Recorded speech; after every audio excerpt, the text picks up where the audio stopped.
वंदे मातरम। भारत को उन लक्ष्यों की ओर अग्रसर होना चाहिए जो अत्यंत कठिन है, असंभव है। असंभव लक्ष्यों को प्राप्त करने का आनंद ही कुछ अलग होता है। महाभारत में असंभव लक्ष्य अर्जुन के सामने उत्पन्न होने से वह मोहग्रस्त हो गया था कि परिवारजनों से कैसे युद्ध करें। और कृष्ण उसे बता रहे हैं कि यह असंभव लक्ष्य ही तुझे आगे ले जाएंगे, तेरे शौर्य को बढ़ाएंगे, तेरी वीर गाथा सदियों तक सुनाई जाएगी। और यह सब पहले ही घटित हो चुका है, बस तुझे अभिनय करना है।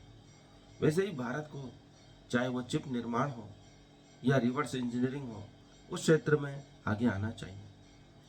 पाश्चात्य के जो यूनिवर्सिटी शोध कर रहे हैं, अभी तक जो शोध हो चुका है उसके बाद क्या किया जाना चाहिए, वो स्टूडेंट को, विद्यार्थियों को प्रोफेसर बता रहे हैं कि अभी तक ये शोध हो चुका है और इसके आगे ये शोध किया जाना बाकी है। तो इससे स्टूडेंट को याद रहता है कि अभी तक विश्व में क्या क्या खोजें हो चुकी है और कहाँ रोड़ा अटक रहा है। अमेरिका रिवर्स इंजीनियरिंग करके जो कॉन्स्पिरेसी थ्योरी है, एलियन के विमानों की रिवर्स इंजीनियरिंग करके बहुत आगे बढ़ चुका है। ऐसे विमान बना चुका है जिसकी हम कल्पना ही नहीं कर सकते।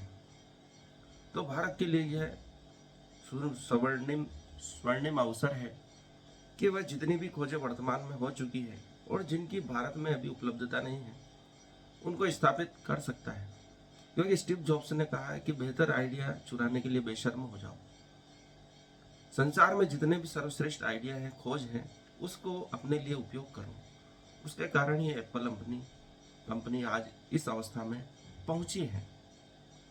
तो हमें भी यही चाहिए कि हम मौलिक शोध भी करते रहें और वर्तमान में जो खोजें हो चुकी है उनकी भी रिवर्स इंजीनियरिंग करें, उनमें नवाचार करें। क्योंकि भारतीयों की विशेषता है कि वह कम खर्चे में बेहतरीन उपकरण बना सकती है। हम जो रॉकेट बनाते हैं, उपग्रह छोड़ते हैं, वह विश्व में सबसे सस्ता है।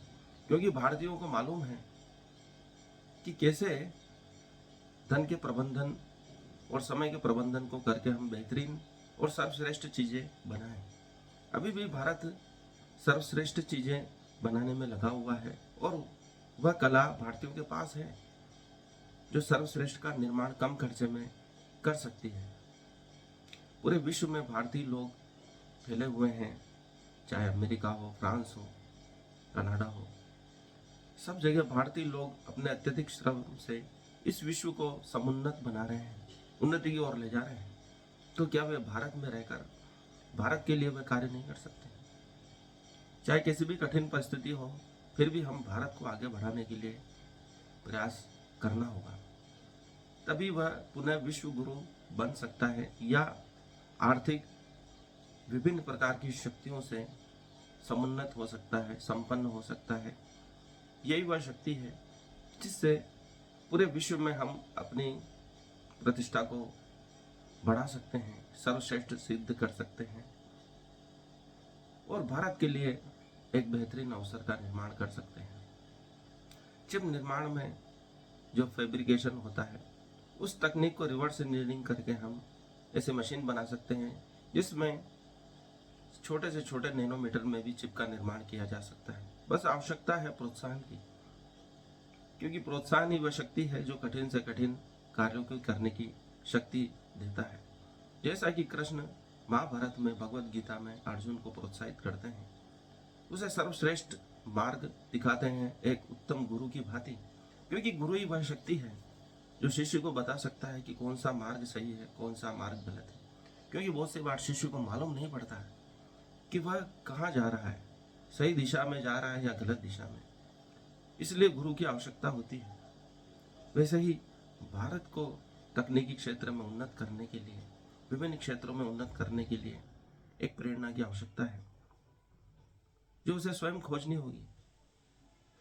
जैसा कि परमात्मा कृष्ण अर्जुन को बता रहे हैं, वही प्रेरणा प्रत्येक भारतीय में उत्पन्न करनी होगी ताकि वो सर्वश्रेष्ठ की ओर, वर्तमान में जितनी खोजें हो चुकी है उससे आगे की खोजें करते हुए और जो सर्वश्रेष्ठ है उसकी रिवर्स इंजीनियरिंग करते हुए आगे बढ़ सके। क्योंकि चीन ने जो रिवर्स इंजीनियरिंग करके आर्थिक क्षेत्र में उन्नति की है, वह हमारे लिए प्रेरणा स्रोत है। लेकिन हमें पर्यावरण को बचाते हुए सस्टेनेबल जो प्रोग्रेस है उसको कायम रखते हुए भविष्य में आने वाली पीढ़ी के लिए भी संसाधन बचे, उन सब चीज़ों का ध्यान रखते हुए उन्नति करेंगे तो भारत एक महान देश, पूरे विश्व के लिए आदर्श बन पाएगा। कृष्ण अर्जुन को यही कह रहे हैं कि धर्म की स्थापना के लिए ये युद्ध आवश्यक है, वैसे ही विश्व की उन्नति के लिए भारत की उन्नति भी आवश्यक है। आज के लिए इतना ही। इस वीडियो को लाइक करें, चैनल को सब्सक्राइब करें। चाहे बेहतर ज्ञान कहीं से भी मिले, जैसा कि हनुमान जी रावण की सभा में रावण से कहते हैं कि अच्छा ज्ञान कहीं से भी मिले ग्रहण कर लेना चाहिए, वैसे ही उत्तम खोजों की रिवर्स इंजीनियरिंग भारत को करना होगी, क्योंकि यह युग तकनीक का युग है। इसीलिए इसे शास्त्रों में कलयुग कहा गया है। कारखानों का युग है ये, इसलिए इसे कलयुग कहा गया है। और तकनीक की उन्नति में ही भारत की उन्नति है। धन्यवाद। आज के लिए इतना ही। कुछ अवश्य कमेंट्स करें और चैनल को सब्सक्राइब करें। धन्यवाद।